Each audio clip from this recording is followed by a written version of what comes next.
দেশের হাজারো নারীপ্রধান পরিবার এবার সরাসরি পাবে মাসে ২,৫০০ টাকা।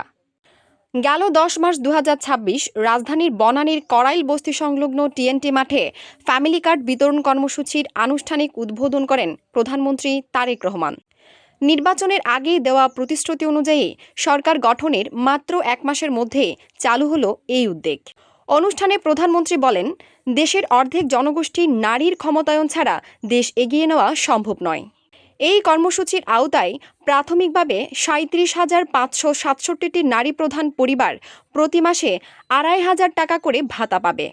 সবচেয়ে গুরুত্বপূর্ণ বিষয় হলো, ভাতার টাকা সরাসরি উপকারভোগীর মোবাইল ওয়ালেট বা ব্যাংক অ্যাকাউন্টে পৌঁছে যাবে, যাতে স্বচ্ছতাও নিশ্চিত করা যায়।